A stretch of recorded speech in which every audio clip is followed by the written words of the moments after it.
Hello, we are here in the Schumacher house on the Swiss homestead on Bixel Road between Bluffton and Pandora. It is March 17, 2018, and we are talking about the rooms in the house, how they were used, and how they are furnished today. My name is Rachel Friesen, and others who are going to be speaking are Keith Summer and Kay Phillips. We're going to begin with this room in which we are now, which has been called the parlor for quite a while, and we'll start with asking questions about this room. Do you think you should stand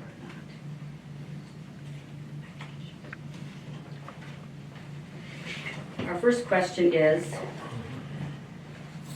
what do you think they called this room in German, and how would we translate it in English? The Stube, and that would be translated the stove room.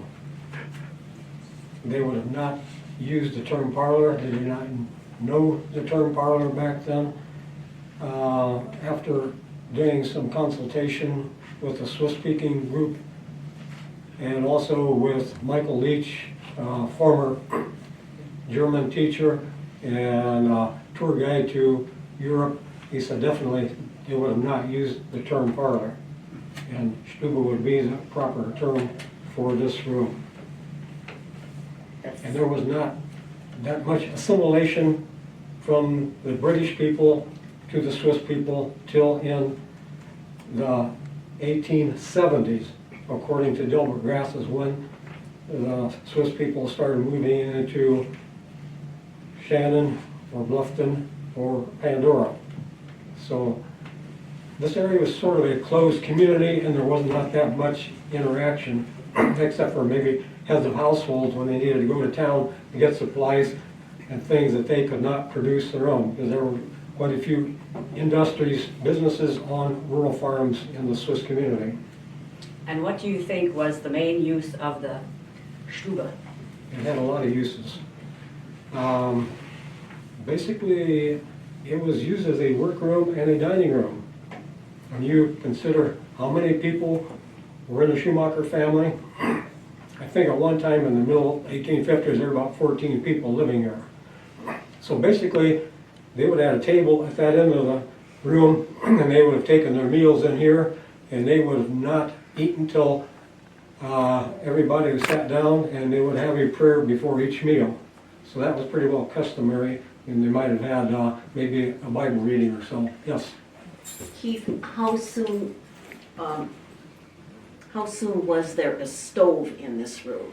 Probably from the get-go, Okay, so now, before this, yes. okay, so, Stoves were being manufactured in at least the middle 1700s already, from right, my information. And also, there were foundries around Pittsburgh in that area that were producing stoves. Also in the city of Cleveland, there was the George Worthington Company who started out in business in 1829. And somewhere I got the documentation from that. Now, here's the documentation that there was a hardware wholesale company in Cleveland in 1829. so would it have been somewhat in the same area since that was No, probably it probably would have been that way because there's a bedroom wall here. Yeah, it goes that way, doesn't it? But The bedroom wall. the bedroom wall Yeah, here, was right here. yeah, yeah. So you're saying that there would have been a cast iron heating stove in here from the time that they, Not for cooking, but for heating. not for cooking, but for heating. Right, Okay, and that would have burned wood. Yes. okay. But coal wasn't readily available probably till in the 1850s when the train came through Lima, or the 1870s when the train came through, early 1870s the train came through Bluffton. And the kind of furniture in the Stube, besides the dining room table and chairs? You might have a settee like this. You might have a hanging cupboard to put in sewing materials and equipment. They probably did their quilting in here also. Especially if you had a large population in the bedrooms. So you might have that kind of equipment down here also, which might be moved around from time to time.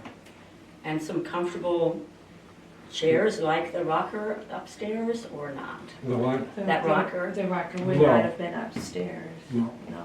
The rocker would have been down here. Probably from the 1880s, yes. That's a factory-made rocker. That's a And later, it probably wasn't made till in the 1880s sometime. And we're not even sure that she had it when she was here very long, because after Peter died in 1881, she was here by herself with Sarah, and Sarah and Emmanuel got married in 1882 here in this room. Emmanuel Coley and Sarah Schumacher were married in this room by Reverend John Mosier. So we know for sure that marriage took place in this room. So some of these rockers or somewhat comfortable chairs would have been for sitting Yeah. and visiting. Yep. Mhm. What about the clock? Would that have been something, Which? expect the clock? They would have had a expected- tall case clock in there Uh-huh. possibly, it was common, yeah. They did not call them grandfather clocks. That's a modern Grandmother term and clock. idea. Oh, Tall case clock is the proper term for that kind of a clock. And they would have brought at least the movements over from Switzerland and Okay, built the case here a lot of times. okay, thank you. Mhm. And a desk or secretary might have been. They would have been here also, yeah. Mhm. Okay. Probably not from the get-go, but after at least they had a shop established. They would have not probably had chest of drawers down here. Those would have been up in the bedrooms. Okay. Now, Peter also built a chest of drawers, which we have in stock, in storage. And it was given to us by Madeline Bixel. I'd like to ask a question of Kay now.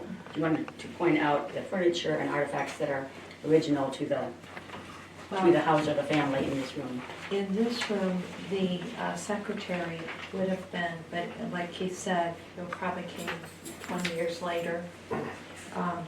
The only original artifact that we have in the house that we believe that came from the house is in the kitchen, and it's a corner cupboard that was there. We can talk about that But then. this, This was from the Schumacher family, and we have but later. Mhm, yes, yes. And also inside the secretary is where we keep all the docent books and information for you. And there are books like this for the different floors, and also for the barn. The summer kitchen book is in the summer kitchen, and I have a note to remind you there. But it will let you know every place that, or every item or artifact that we can trace back, we do, and we record that. And we try it, when we talk about what things came from the Schumacher estate, well, yes, it's important because they did build this house and they began here, but we're a community association. We like to have things from different families. So we've tried, one, to get period pieces, and two, then if we can, we would like to have pieces that are from this area, and we can trace the roots. And so that information is all in here. If we have it, and it's updated regularly, for instance, we added just new information on the cupboard on the other side of the room, and also new information. Is this a good time to continue, and then I'll be done? On the Fractur, F-R-A-K-T-U-R, meaning fractured writing. It was part of the decorative arts, and we brought a few books. Just don't want to talk too long on it, but also I did put things on the back to try to help remember a little bit more about it, although it's also in the cupboard. There was one just like this that sold at Garth's for over $7,000. It is one of the things that has retained its value or gone up in value. A lot of our artifacts, just antiques in general, have not. This was something that they did to commemorate births, families, family trees. We know some artists in the area, and a lot of it was people that would come from town to town, maybe go from Wayne County to here to Bern. We could find out more information in books here. This also was given by a different person, but it commemorated the birth of the same person. These are both from Maria Basin. But this is not all hand done. This is a printed background, and it has, ink that it's done by hand for the specifics. Does that have the original spelling on it? Yeah. Okay, it wasn't Well- Basinger. Well, Basinger. yeah, right, but Basinger today. Yeah. Yeah. And will both of these pieces be hanging here, or Oh, this is, just the yeah, one? this hangs here, and we were going to put the other one beside it, but that's not for me to do, to put a nail and plaster, so we'll wait for somebody. But they may both be here. We're going to try to put them side by side. I'd like to go back to the idea of quilting. I think many of us have memories of our grandmothers having a quilt frame set up in their living room, and a group of women coming in for the day to help them finish a quilt. Do we have any evidence that quilting in that sense was taking place here in the settlement in the 1840s and 50s? I haven't read about any, but that doesn't mean it didn't happen. Okay, what do you think? I have quilts from our family that would be later 1890s, but I don't know if there was here, So it's a possibility, Yeah. if anybody asks that. All right, now we have a few more minutes. Are there questions or comments from the group? Pat? Would they also have been spinning in this room? Yes. So Uh-huh. we know they were doing that at that point. Uh-huh. Not every home had, at this era, 1840s, 50s, would have spinning wheels. And the bedroom would have been here because of getting older. I mean, we know that it's getting harder to go up and down the steps. And for the grandmother or the mother, possibly the father, or maybe just one, would have the room downstairs. In the 1850s, middle 1850s, there were 3 generations of people living here. Well, the grandparents would have been down here, the parents would have been upstairs with the rest of the children. Are you guessing they put the wall in No, we're not later? guessing. No. I mean, later and not No. immediately? No. You know it was here right away? Okay, I have documented several other Swiss houses in the community, probably half a dozen of them, that all had downstairs bedrooms originally. Original to the house Yes. when it was built. So are we thinking about changing that, or? Well, to me, it should go back in eventually. Without our extra building, without the Heritage Center, it's nice to have an open It space. is. Mhm. And it would be hard to have music and things in for, Yes. in a smaller space, so I'm sure that's what they were thinking.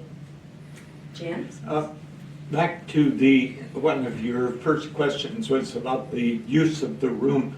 And Keith, you said that they would have had a table here and would have eaten in this room. Now, I presume by that you mean in the winter? Not necessarily. Not necessarily. And when you got a large enough population of family here, you're gonna be eating in here and instead of trying to crowd everybody in the kitchen. But it Uh, was in the but- summer kitchen. Oh, you mean the summer Yeah. kitchen? Yeah. Is that what you were thinking? Okay, the No, summer. no, Okay. actually, I wasn't. I was even thinking of this room. Yeah. But at first, at least, but in the winter, this would have been more a center of activity than in the summertime. Possibly, yeah, because you're working on things to do things like your quilting and spinning, instead of spending time outside working in the gardens and Yep. all that sort of thing. Also visitations for not probably the funerals. The funerals, well, they could have been held here, but may have been held at the church also, but there would have been visitations here. Well, the first few years were there was no church per se, isn't it? That services were held in In homes homes and barns. and bars. Barn. Did we have a bar? No, barn. Barn. B-A-R-N. As an example, John Tuke, who was the bishop of the one church here in the community, his ordination service was in his barn. And also his funeral service was in his barn, as an example. It had an upstairs in it where it was cleaner than the stable area. So this is one of these bank barns where you have a place you can clean up and have it halfway presentable for a group meeting like that. Thank you. Anyone else? What kind of wood are the floors and the ceiling? What kind of wood are the floors and the ceilings? What you see now, What is tree? What is the tree? basically this is ash, tongue and groove ash, floor and ceiling. And the ceiling has bead molding on every joint as a decoration. And the floor is original. The floor is original in here. That's why it looks as rough as it does. And the gang way over here and the kitchen, that has been replaced because it was really in bad condition. It would have been too laborious to try and repair it. When you say the gangway, is The- there a the name for hallway. that, Yeah. that hall? What would it have been called? The which? The hallway. The hallway out here? The gang, G-A-N-G. That's in your little sketch there. Maybe it would be good if Which we means- would say the names of the different rooms. Which? When we get When we get to it, okay. Okay. So that would have mean just going, basically. So basically, we're a passage. Walkway or Mhm. passage. Mhm. Anything else? All right, I think we will conclude here in the parlor and move on to the kitchen. We are now in the kitchen of the Schumacher house. And in terms of the name of the room, do we need to change what we've been saying? We've been saying kitchen.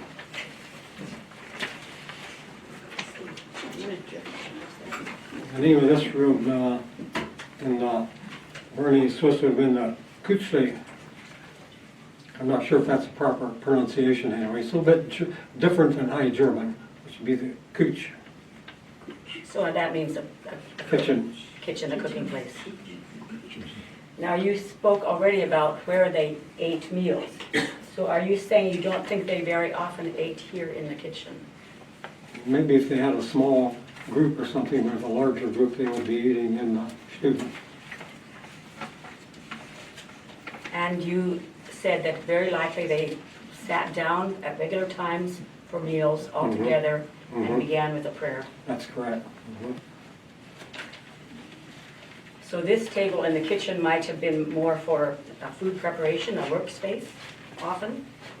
Yeah, the other thing they probably did in here, before they had a summer house or a wash house, they would have done laundry in here possibly. So possibly eating, food preparation, washing dishes, cooking, Mhm. and possibly laundry and ironing. Ironing, if, the only way they would have been doing ironing in here if they had an ember iron or a charcoal iron. The irons you see, I don't know if they're still sitting on here or. They're not here. Anyway, there were some sat irons around here. You do not heat sat irons in a fireplace. It doesn't work there, you put them on a stove. Same way with these foot warmers, I think there's a foot warmer back here. You do not heat up a foot warmer in the fireplace. Part of the problem is residue. Actually with an iron, if you're gonna heat up an iron in there, go iron your clothes, you're gonna have to wash them again. Because you have residue on the bottom of the iron. So basically, if it's a sat iron, you're gonna heat it on the stove. But a charcoal iron, that's different because it has a self-contained fire in a firebox inside the iron, which we found one in the basement of the summer kitchen when we excavated that area. So we do know for sure that they had one of those. So you're saying that in the early days, before they got a cast iron cooking stove, they would have had to do their ironing from this fireplace, heating the irons. They would use a charcoal iron, but they Okay. would not heat it in there. They would take the charcoal out of there and put it into the fire chamber of the iron, which was hollow and has a lid on it and a handle on the top. There is an example over there in the summer kitchen that is a complete one. Any other possible uses of this space? For some food preparation, yeah, you probably would have done, wouldn't be an everyday thing, sometimes it would be, and that's cheese making. Depending on how much milk you have, all that sort of thing, there would be cheese making going on here also. In 1850s, I think they had, trying to remember what it was anymore. Yeah, well, also making butter they probably did in the basement. And I think they had in the 1850s a record around 200 or 300 pounds of butter in the 1850s when they had. This is from the census now. I'm not making this up. And I think they had 80 bushels of potatoes or so. 1850s census. And butter, I'm trying to remember what that was anymore, but it was 20, 30 pounds anyway, at least of butter on hand. What was their source of water for these tasks, cooking and washing dishes? There is a well presently out by the summer kitchen. Was that there in the early days? No. The well was directly south of the house here at what is now the east edge of the shop. That's where the first well was, as far as I can tell. And the reason I can tell there was a well there, there's an area about this big around that keeps sinking all the time. And that's basically an indication of a filled-in well. When I grew up, we had one of these between our house and our summer kitchen. And nothing will grow there also. Interesting. And then we also, at home, we had a house well also. So they would have been carrying water from that place Right. into the kitchen Mhm. and eventually have some kind of a pump, I suppose, that Yeah, brought in the the early water. days, they might even got water out of the creek before they had a well dug. And then they dug a well, and they would be using probably a wooden bucket. The pumps that they were using were probably wooden pumps. And on your sketch there, you see a double circle with a square in the middle. And the square in the middle represents a wooden pump. And this might sound crazy, but that was what a lot of rural people were using, those wooden pumps. Most of them were about this big square, and the pump went quite a ways down into the well, and then there was a wooden pipe from the bottom end of the pump to the bottom of the well. And there's holes in the wooden pipe in the bottom of the well for the water to flow into the wooden pump pipe at the bottom of the well. Thank you. Kay, did you want to say something about the original artifact in this Yes. room? This is the original, what we believe to be the original cupboard, and it only fits in this corner. It does not fit, the dimensions are not correct for the other corners. This was purchased at a Schumacher estate sale by Lillian Steiner, daughter of Elizabeth Bitzel, who then, before that, Magdalena Schumacher, Peter Schumacher, back to Christian Schumacher. Lillian gifted this to her nephew, Richard Geiger, and Richard was the son of Stella Mabel Geiger Diller, of Geiger and Diller, if you remember that store in town. Her first marriage was to Edgar Geiger, and the second to Cy Diller, if you remember that name. She purchased this for $4, and Seth Bixel owns this cupboard, and it's on loan to the society, and he paid $4,000 for it. So it went up a little bit. I want to say more about the water supply. The well out there,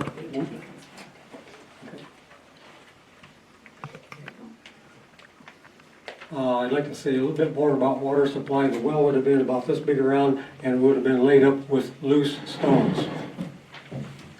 What do you mean by that? Not covered? Oh, it was covered, but they were But not they mortared. They could be moved aside No, to get down in there. No. you have a slab of limestone on top, but the stones that make up the side of the well were not mortared. They were laid up loose but tight together. And they're laid up so that it would not collapse. You have to lay it up a special way so the side pressure doesn't collapse the well.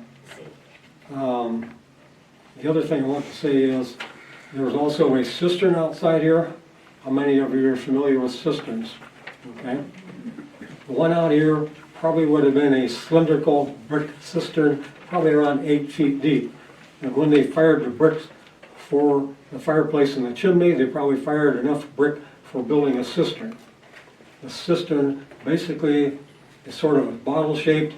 It'd be about this big around on the inside, then it'd be tapered in like a bottle at the top. And it would be plastered inside and outside to seal it off so you don't get groundwater inside the cistern. And you'd be having gutters and spouting, which would be feeding the cistern. So that would be your soft water supply. So that, the whole purpose was to catch rainwater. Yes. And that cistern is where, or was? It used to be right outside here.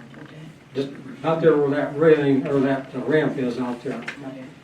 And this was very typical of probably about 6 or 8 Swiss mill houses that I've documented. There's absolutely always an outdoor cistern outside the house. Okay, thank you. So that's where I'm coming from on the cistern thing. A lot of people think all they had was hard water, but normally they would have a cistern for soft water. Okay, thank you. Let's go to other people who have a comment or a question. Yeah, on the water supply, Keith, I'm curious about the winter still. I mean, like, if you had a really good snow, how accessible is it to get water? And, I mean, would they be getting that with buckets that they have to pull up? Or it sounds to me, this is, like what you're saying, this is not the kind of a cast iron pump that they had later. They got cast iron pumps at the same time, but they were more expensive. Cast iron pumps were around probably in the 1850s already from the catalog and manufacturing information I have. So how did they get the water out of the well? Out of the well with a pump. It pumps it out of there, yeah. Into what? Into what? That they There's a would have piston inside accessed? the pump that pumps it out, and and the earlier pumps had wooden spouts, and the later wooden pumps had cast iron spouts. Into pails or buckets to be carried into the house. Yeah. So there was a spout that you could, In the winter, would these not have frozen up? No, because where the piston is down below frost line. Yeah. Yes.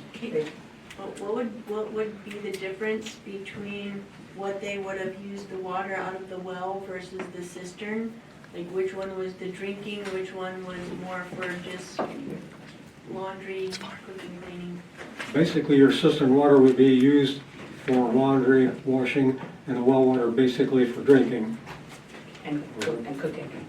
The well over here wasn't put in till the summer kitchen was built, probably in the late 1860s. Keith, I'm very struck by the fact that these settlers were so gifted in being able to manage. They're skilled, they came with various skills. I assume they pooled their skills. Oh, Somebody yes. knew water, somebody knew wells, somebody knew fences or whatever, correct? Probably a lot of these pioneers knew a lot about everything also. Okay. In account of Peter Geiger, who settled on Grismore Road west of 696, he said in there, he didn't tell about having help, but anyway, he said they dug a well 13 feet deep, which is not real deep. The one in my home that's accessible yet is around 18, 19 feet.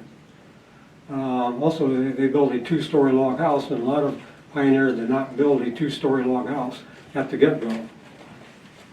So, and also there's construction characteristics of this house that also says that Christian Schumacher knew quite a bit about building construction, as far as what was done in the old country, so to speak. Yeah, Mary? One thing that struck me when you're talking about hand digging a well, I remember when we put the trench in out here. You don't have to go very deep out here in this yard, so you hit a lot of rock and stone. So digging a well would have been a major In this location, Yeah. yes. The glacier was very generous when it came through and dumped a lot of rock here. Anything else? A lot of this rock came from the Canadian Shield, did not originate here. Ron? Just two things. It varied a great deal where the rock was. This is awfully rocky. You can barely dig through it. But I grew up exactly 2 miles west of here, and we didn't have that. It'll vary a lot, Yeah, yeah. very a lot. And the other thing is on the cistern. Cistern water is dirty water. You gotta figure out how the water got down there. And a lot of it came from roots. And, Yeah, gutters and spouting. birds live on roots. Yeah. And I cleaned a cistern out more than once as a young boy, and you just didn't want to live down there. The voice of experience. Jan? Again, on water in the winter. And you said they would use, like for washing clothes. How would they, in the winter especially, how do you think they would dry clothes? Dry clothes And inside where? the house. And just like in here, probably. Well, Or I've heard of people doing it in the attic. And this was a hanger, these come out Yeah, and you for- can hang clothes yeah, or for towels and towels or things, something, yeah. but you might hang some of your clothes on. yeah, there. you'd have a bigger dryer than that, but it might be 3 or 4 feet long. My impression is that on a nice winter day, you might take things out to the clothesline. But in bad weather, you'd hang it anywhere in the house where there was a little heat, or in the attic or whatever. I remember hanging clothes outside no matter what the weather. And you bring it in and you let it finish drying inside after the trees dry. Sometimes it was frozen. Freeze dry, yeah. Okay, thank you all very much. I think we are going to move on now to the cellar. Sorry, you have some more. Yeah. Okay, I'm sorry. One more question. About this well issue. What? A question yet about the wells. Yeah. If there was a well for hard water there and a cistern there, what is it that's in the summer kitchen? That's a summer kitchen We've been well. told is a well. Yeah, It's a well it's a also. summer kitchen well, It's yeah. a summer kitchen well, so there were Right. 2 wells No, and a but cistern. this is much later. The summer kitchen was Yes, 1860. okay, but Still, they it also seems odd that they would dig a well when they already had one so close. Is that what you're thinking? I just want to know Yeah. As far as I know, that was later. if I am, And that's not unusual. In my own situation, we had a house well and a summer house well, dug wells. And that's what I wanted to know, if this is a an well out in the additional barn. house. My farm, we had probably about 6 or 8 dug wells. And they had another one for the orchard and another one for the hog house. So as not to carry it so far. Yeah. What else did you want to point out here? Okay, the other thing I want to say is what you're looking at back here was not what the Schumachers looked at when they lived here. That The is the fireplace? fireplace. Yeah, go ahead. This is a British fireplace. So this was constructed later? Yeah, this is new, yeah. Okay. They would not have had a bake oven in here. This would be one big opening right here. The Germanic people did not put bake ovens in their houses as a rule. They were definitely afraid of fire. And as Mike Leach told me, the city of Augsburg at one time had a decree that regulated ovens in houses. So basically, the Germanic people, including Swiss, Austrians, Liechtenstein, that area, had outdoor bake ovens. If they needed to bake in the winter, when it's too nasty outside, they would be using a Dutch oven. It's not also unusual to see a fireplace in this community that had 2 cranes in it. I know of at least 4 locations I have documented of fireplaces with double cranes in, one on each side. And also, this is a problem here with a Rumford-style fireplace. You're restricting your operation area in here when you're preparing food. Rumford-style fireplaces were known, but in this community, they were not using Rumford-style fireplaces early on, just maybe later on, but not in the 1840s, 50s, or 60s. And this also would not be bare brick, this would have been plaster. Dolbert Gratz, in his book on the Bernese Anabaptist, states that the Swiss people plastered their stone houses inside and outside.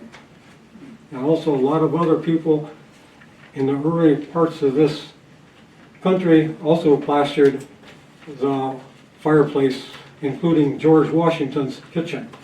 George Washington's kitchen was not bare brick. And was that for looks? That was a No. style thing, or, It was a, well, it sort of, it was to seal things off okay. and give it a finished look. Yeah. Mhm. Okay, anything else? Here's an example of sort of how the fireplace should look.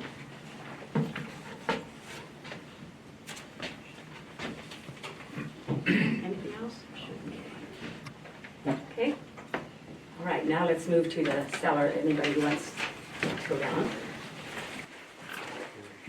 We are now in the cellar of the house, and we want to start out by asking what kinds of food were stored in the cellar. We have been told it was a food storage place with a cool temperature. What all might that have included? Basically, you'd keep a lot of your food down here just like you would in your refrigerator. Some things are here sort of long-term, some of them shorter-term, just depending on what the food was. I think the one question was how cold would it get down here? Probably in a cold winter, it might get into the 30s down here, possibly. In a cold winter, it could get into the 30s. Yeah. We hope not freeze all the food, right? Yeah. Because basically most of the cellar is below grade, so you're receiving a little bit of heat from the ground coming up a little bit. The other thing is they also had an insulated ceiling in here to help moderate the temperature in here so it wouldn't get too warm down here. So they wanted it to be 50 or below all winter, Right. Mhm. and probably was. Of course, we'd be storing things down here like meat, lard, potatoes, apples, pears, other vegetables. You would have barrels like we see behind you over there with vinegar and cider in them. You'd also be storing cheese down here, cottage cheese, butter. You'd probably be making butter down here. You'd be storing cheese down here, and you'd be coming down here once a week and washing and turning the cheeses and rubbing them down with salt. Would be some of the other operations that we'd be doing down here in the basement. So the storage equipment was barrels, crocks, And also bins, like for potatoes and other things. Bins. And the crocks for sauerkraut, to be making sauerkraut down here. You store apple butter down here also. And a lot of the smaller items you'd be storing in the east cabinet over in the east wall. okay? Now the alcove over here you see in the east wall, that had a cupboard in there originally.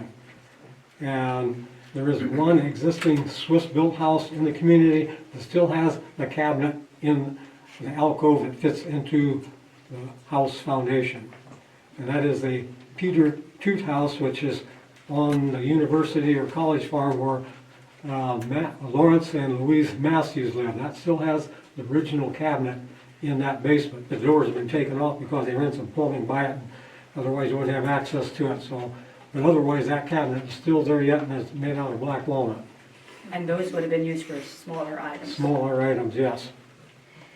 Are there any artifacts down here that are original to the house? No. Mm-mm. This is a cheese And what press. is this next to you? This is a cheese press right here, and it's minus the cylinders that are perforated to let the whey come out from being way down. I have them sitting at home. I need to clean them up and coat them so they don't rust. They're kind of rusty right now.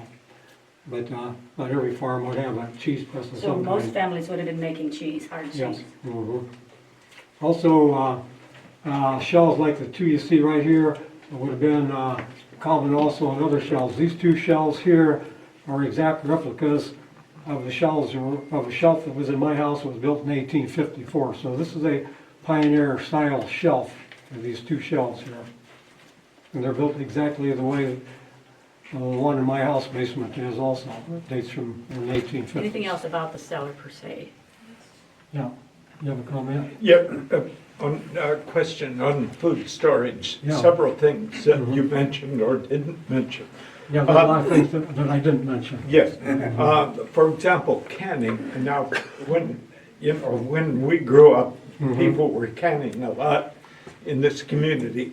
How far back would they have been canning in glass jars, like, Okay, I do know for sure on some of your Mason's patents go back to 1858, but you really need a stove to do it on to properly seal the jars. So you're not going to be canning using a fireplace. And also, So they they didn't have a stove in the summer house probably till the late 1800s. So by the 1880s, we can assume they might have been canning. Yeah, Very likely. yeah, possibly, yeah. Okay.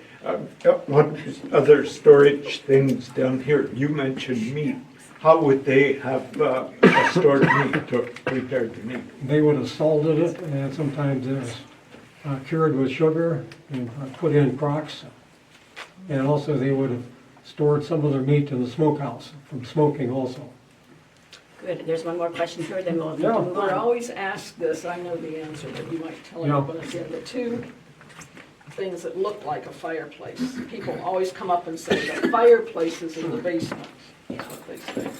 That's what this is. This is a wooden cupboard right here in the wall. With food storage covered in there. And they probably tore out the cupboard when they needed kindling wood. So food storage covers for What This is about from the a other house end? built in the 1850s, owned by the university now. And isn't the other one for foundation strength? Yeah, this is a foundation only over here. If you're going to have a basement fireplace and an upstairs fireplace, this foundation and chimney stack would be probably 4 feet bigger than what this is now. So what was it again? This is just the foundation for the fireplace upstairs. foundation, Yeah. okay. That one, gotcha. I've been in other houses also that had the same situation. I had a foundation in the basement for a fireplace up above. One more quick question. One more Would these question? walls have been plastered? Absolutely, yeah. Okay. I've documented probably 6 or 8 Swiss built houses in the community, and all of them had plastered walls. And this is for help sealing the wall off, giving it a sanitary surface also. A lot of times they might re-whitewash the walls every few years or so. It'd be easier to wash and keep clean. Okay, let's go on up to the One upstairs. other point I want to make, we have an exterior door here, it's very important. A lot of people don't realize or understand you need 2 entrances to a basement like this. One is from the kitchen area, the other is to the outside. If you're going to be bringing down barrels and crates of heavy stuff like this, you don't want to drag this through the kitchen. You want the closest entry possible. So they're moving barrels and kegs and building stuff in and out of this door right here. So this is very typical to have 2 entries to the basement. Thank you. We're now in the upstairs in one of the 4 bedrooms. What kind of name would you see them using in German for a bedroom? The Schlafkammer or the bedroom. Sleeping chamber, literally. Schlafkammer. And we know that at least 14 people lived in the house at one time. How would you imagine them arranging themselves in the bedrooms? How many beds or people to a room? Downstairs bedroom, you'd have 1 bed and 2 people there. They'd have 1 bedroom up here where the parents would be, 1 bedroom there, bed in that bedroom, and 2 people in there, and the rest divided up into the other rooms, and probably at least 2 beds per room.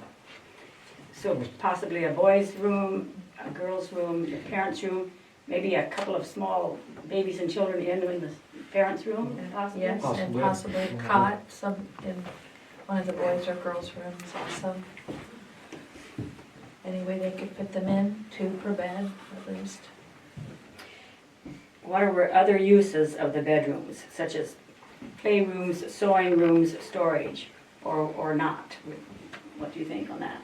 I would say it depends on what the occupancy rate is, as how they're used. If you had a situation where there aren't so many in the house anymore, like in the 1870s, yeah, then you might be using some upstairs rooms for storage and maybe some quilting. I don't know about playrooms, it's possible. And where did they store their clothes? There are not closets as we think of them. No, they didn't believe in building closets back then. Basically, they would use a trunk or a wardrobe and chest of drawers and blanket chests.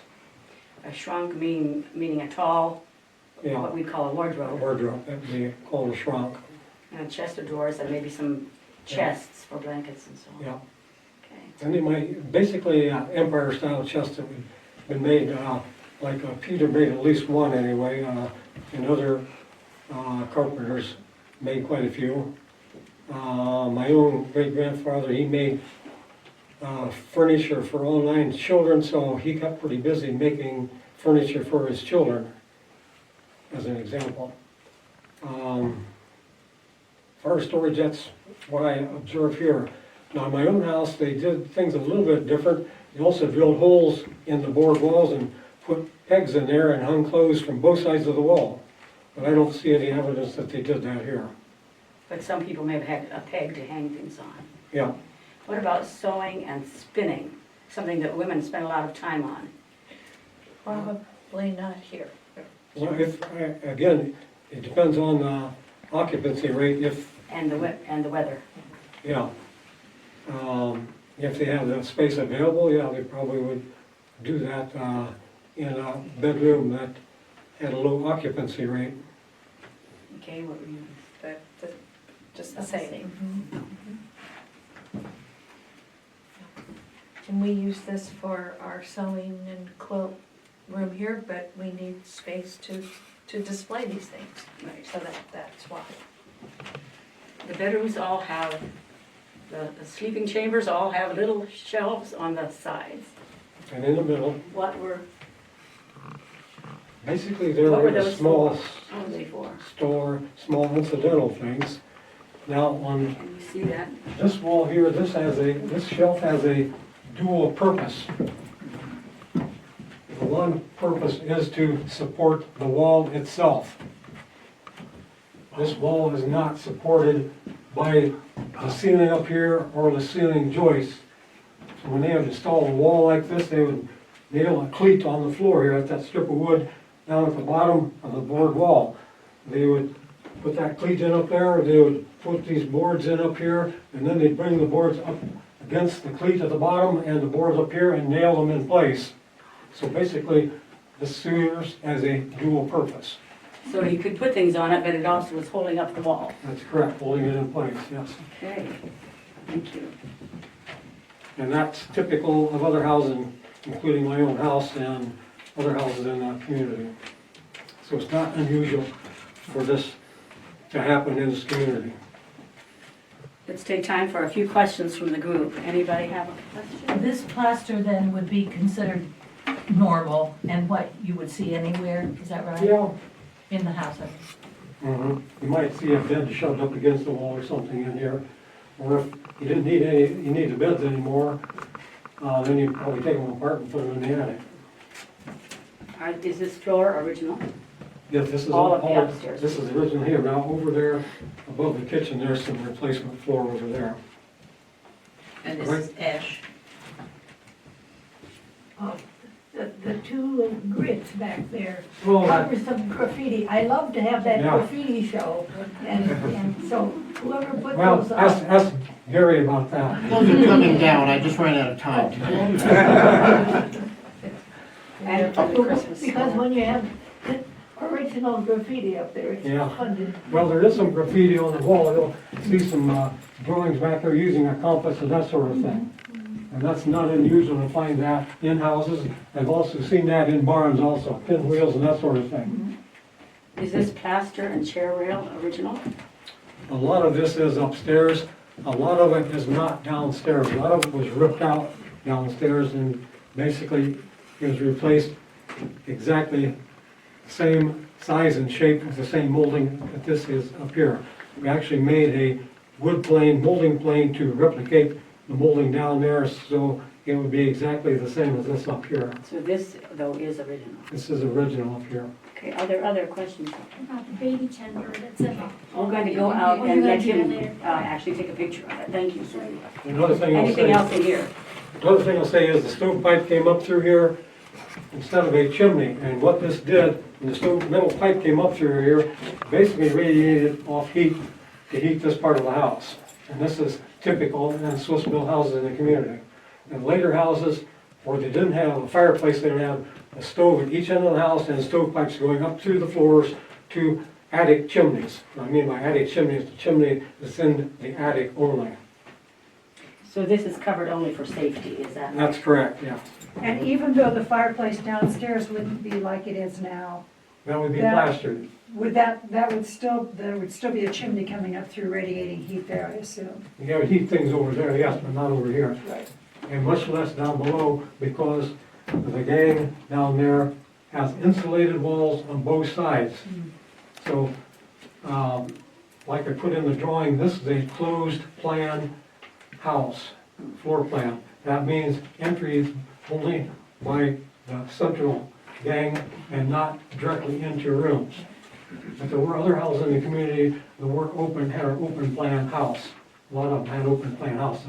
Closed plan house is probably in the minority in this community as far as that kind of a floor plan is concerned. But down there, you're not gonna get any heat from the fireplace over into the stove because of the dual insulated walls in between. Most corridor walls, gang walls are insulated. I mean, it sounds unusual, but this is a common practice. Even my own house, the area between my kitchen and the stew room has an insulated wall. It's not just a little wall, it's a 6-inch wall. Did you have anything to add, Kate? Oh, no. Then let's move out and take a look at the baby tender.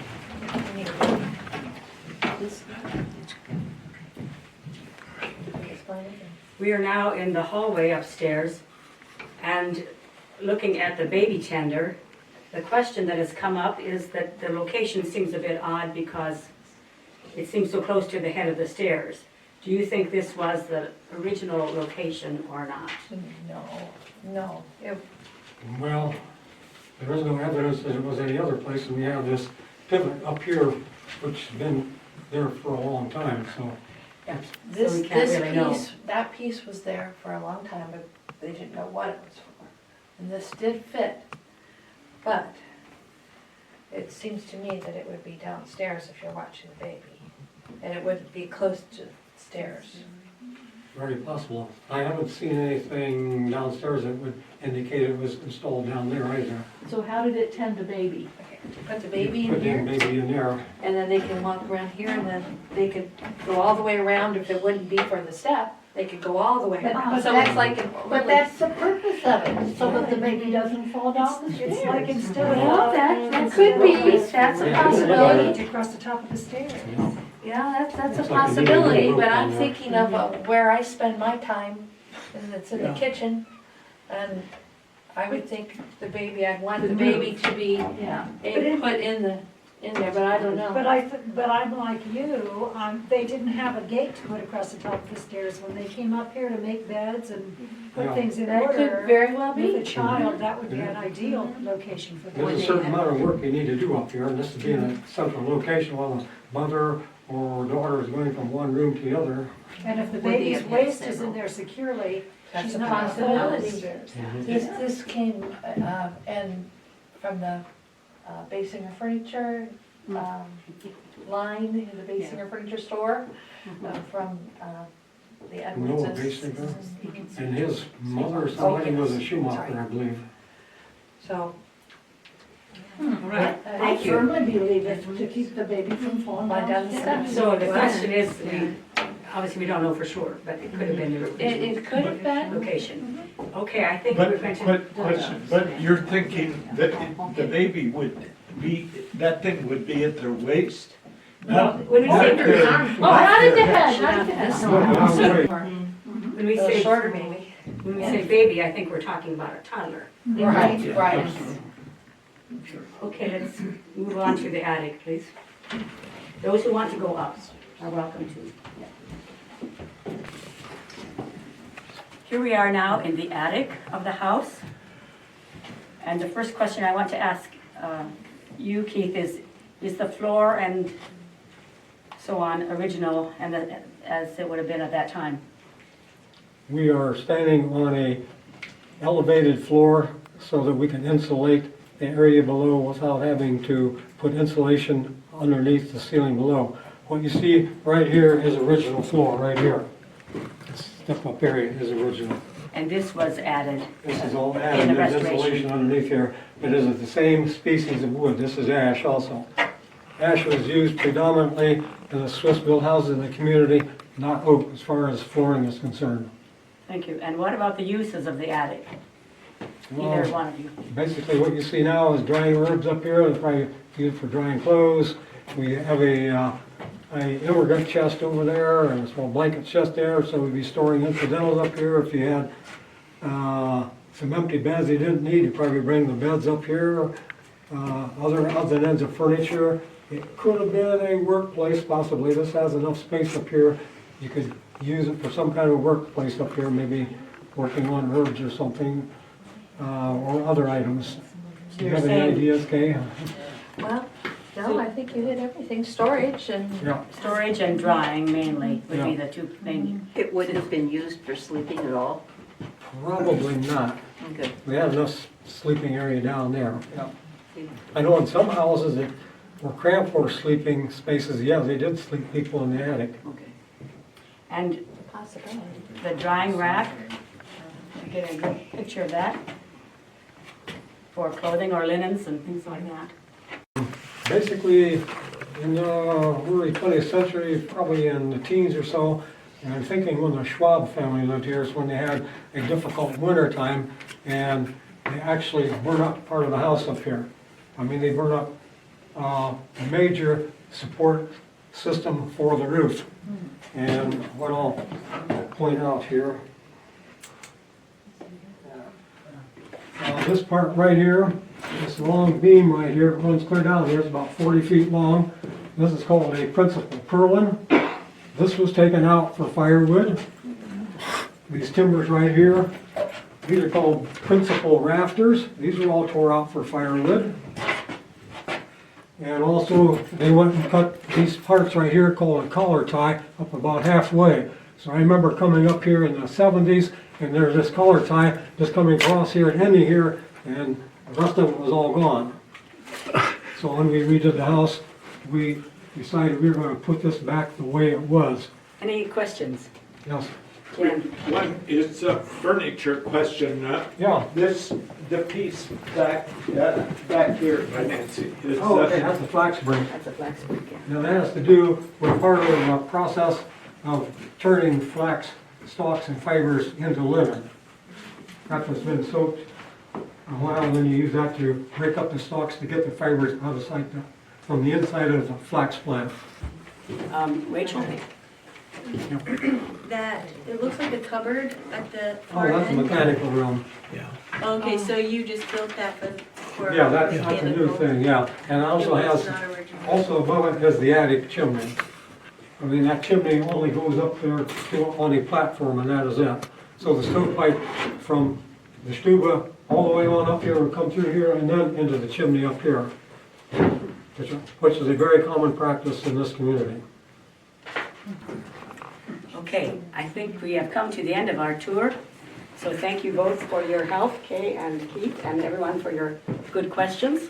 We hope this will be helpful to many people to study this material in the future. Thank you.